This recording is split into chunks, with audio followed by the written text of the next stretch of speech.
Radhe Radhe friends. आज हम जानेंगे कि वास्तुशास्त्र क्या है और वास्तुशास्त्र का हमारे जीवन में क्या इम्पैक्ट पड़ता है। तो उसको जानने से पहले प्लीज़ हमारे चैनल को लाइक शेयर एंड सब्सक्राइब कर दें और नीचे दिए गए बेल आइकन को ज़रूर दबा दें, जिससे आने वाले हमारे वीडियोस आपको टाइम टू टाइम उनका नोटिफिकेशन मिलता रहे। तो अब आगे बढ़ते हैं। हम जानते हैं कि वास्तुशास्त्र वास्तुकला का प्राचीन भारतीय विज्ञान है जो बताता है हमारे जीवन में पॉजिटिव एनर्जी को कैसे प्रवाहित किया जा सके। वास्तव में वास्तु टेक्निक्स का उचित उपयोग ज़्यादातर घरों में शांति, खुशी, समृद्धि लाने के लिए किया जाता है। वास्तु टेक्निक्स का उपयोग मुख्य रूप से पॉजिटिव एनर्जी को बढ़ाने के लिए किया जाता है और नेगेटिव जो कंपन है उसे ख़त्म करने के लिए किया जाता है, ताकि उस भवन में रहने वाले लोगों के जीवन में खुशी और समृद्धि हम ला सकें। तो अगर हम सरल शब्दों में कहें तो वास्तु टेक्निक्स का उद्देश्य माँ प्रकृति के साथ सामंजस्यपूर्ण इमारतें बनाना है, ताकि मनुष्य एक संतुलित और खुशहाल जीवन जी सके। शुरू में वास्तुशास्त्र की टेक्निक्स का इस्तेमाल हिंदू मंदिरों के निर्माण के लिए किया जाता था। हालांकि यह जल्द ही बहुत फैल गया और जिससे अब ये घरों में, दुकानों में, कार्यालय, भवनों, मूर्ति का कला, फर्नीचर, पेंटिंग, वाहन आदि की योजना बनाने में भी इसका इस्तेमाल किया जाने लगा। वास्तुशास्त्र में डिज़ाइन, माप, लेआउट, जमीन की तैयारी, स्थानीय ज्यामिति और स्थान व्यवस्था के सिद्धांत शामिल हैं। इसमें पारंपरिक हिंदू और बौद्ध मान्यताओं का उपयोग किया जाता है। यह मूल रूप से ज्यामिति, पैटर्न, समरूपता और दिशात्मक संरेखन का उपयोग करके वास्तुकला को प्रकृति के साथ एकीकृत करने का कार्य करता है। इसके अलावा वास्तुशास्त्र व्यापक वास्तु विद्या का पाठ्य भाग है, जो स्वयं प्राचीन भारत के वास्तुकला और डिज़ाइन सिद्धांतों के मूल सिद्धांतों का वर्णन करता है। वास्तुशास्त्र दिशाओं, उपयोग की जाने वाली निर्माण सामग्री और कई अन्य छोटे कारकों को भी ध्यान में रखे किया जाता है। भारतीय सभ्यता दुनिया की सबसे पुरानी सभ्यताओं में मानी जाती है। इसे विज्ञान की विभिन्न शाखाओं को विकसित करने का श्रेय भी दिया जाता है। वास्तुशास्त्र विज्ञान की एक ऐसी शाखा है जो प्राचीन भारत में माँ प्रकृति का अध्ययन करके विकसित हुई थी। प्राचीन जो विद्वान थे, उन्होंने ब्रह्मांड को बनाने वाले जो 5 तत्व होते हैं उसके बारे में वो जानते थे। उन्होंने इस ज्ञान का उपयोग वास्तुकला के सिद्धांतों को निर्धारित करने में किया, ताकि इमारतों का निर्माण एक निश्चित समय में वैज्ञानिक और आध्यात्मिक तरीके से हो सके। वास्तव में ऐसा माना जाता है कि वास्तुशास्त्र लगभग 10,000 साल पुराना या फिर 10,000 साल पहले जो वैदिक युग के दौरान विकसित हुआ था। वास्तुशास्त्र का विज्ञान तब तिब्बत, दक्षिण पूर्व एशिया में स्थानांतरित हुआ और अंत में चीन और जापान पहुंचा, जहां यह फेंग शुई के रूप में विकसित हुआ। वास्तुशास्त्र का उल्लेख ऋग्वेद, अर्थवेद, महाभारत, रामायण सहित प्राचीन ग्रंथों में मिलता है। इमारतों के डिज़ाइन और निर्माण के सिद्धांतों का उल्लेख स्थापत्य वेद में मिलता है, और जो 4 वेदों में से एक अर्थवेद का हिस्सा है। तो वास्तु के सिद्धांत प्राचीन ऋषियों द्वारा निर्धारित किए गए थे। यह भूमि, आकाश, जल, अग्नि और वायु जैसे 5 मूल तत्वों पर आधारित था। इन्हें 5 महाभूत के रूप में भी जाना जाता है। रामायण और महाभारत के समय वास्तुशास्त्र के प्रमाण हमें मिलते हैं।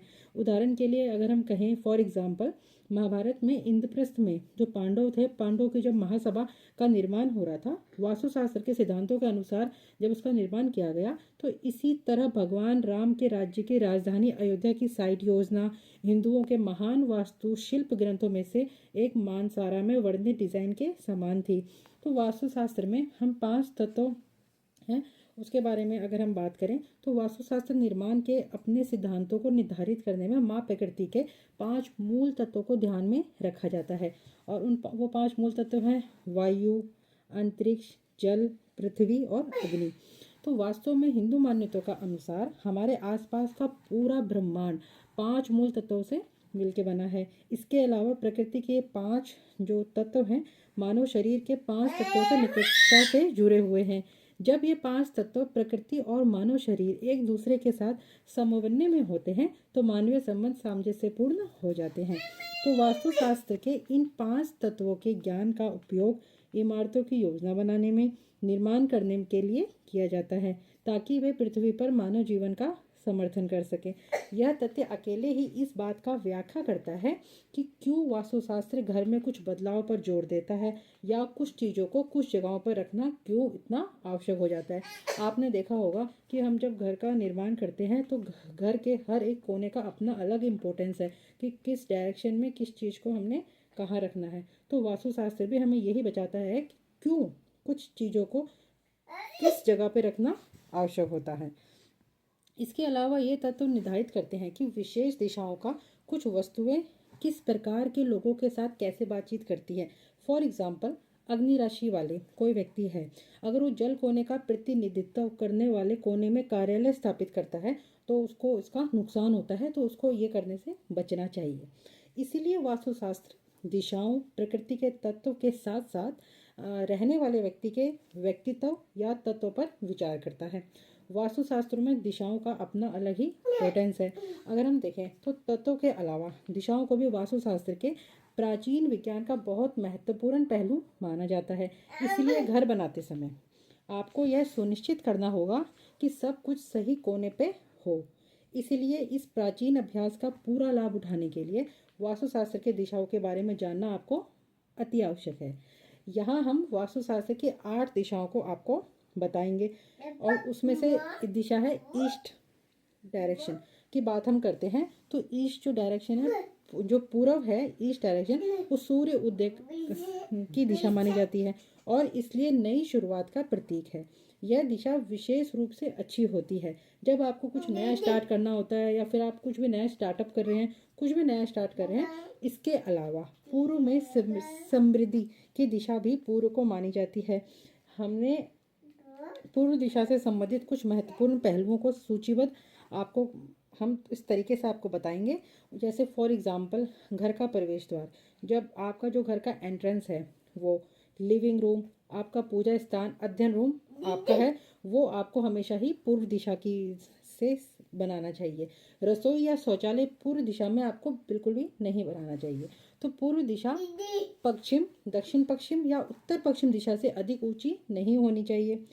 अब हम बात करेंगे आपसे उत्तर दिशा, नॉर्थ डायरेक्शन की। तो नॉर्थ डायरेक्शन है वो जो व्यवसायी है, जो हमारे बिजनेसमैन है, उनके लिए बहुत ही विशेष अनुकूल होती है। वास्तु सिद्धांतों के अनुसार नॉर्थ डायरेक्शन कार्यालय के लिए बहुत ही शुभ है। अगर आप अपना कोई कार्यालय खोलना चाहते हैं तो आपको नॉर्थ डायरेक्शन में ही खोलना चाहिए, क्योंकि यह एक सौभाग्य और समृद्धि का स्थान है और समृद्धि लेके आती है। इसके अलावा सूर्य की जो यूवी किरणों का उत्तर दिशा में सबसे कम नेगेटिव इम्पैक्ट पड़ता है, इसलिए उत्तर क्षेत्र में जितना संभव हो सके उतना खुला स्थान होना उचित है।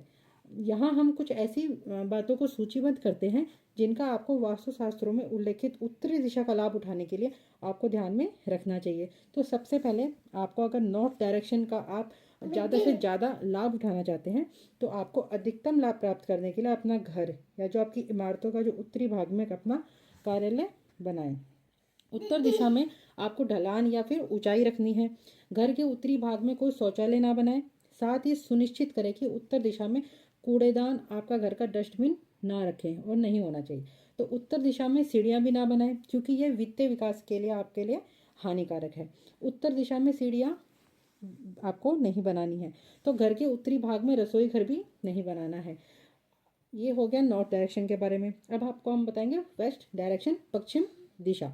तो पश्चिम दिशा वास्तुशास्त्र की पश्चिम दिशा को सबसे दयनीय दिशा मानता है। यह करने योग्य से ज़्यादा क्या नहीं करना है, ये आपको ध्यान रखना है।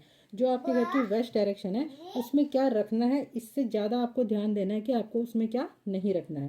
तो इसके लिए अगर हम देखें, वास्तु में जिन घरों का जो प्रवेश द्वार है, एंट्रेंस है, जहाँ से आप घर के एंट्री करते हैं, अगर वो द्वार पश्चिम दिशा में खुलता है तो वे सुखी जीवन नहीं जीते हैं। पश्चिम दिशा को महिलाओं की दिशा माना जाता है। हालांकि ये महिलाओं को पूरी या बड़ी सफलता नहीं दिलाएगा। इसके अलावा पश्चिम वह दिशा है जहाँ सूर्य अस्त होता है। सूर्य जहाँ अस्त होता है, ईस्ट डायरेक्शन सूर्य उदय हो रहा था, तो वो दिशा थी कुछ भी काम को शुरू करने की।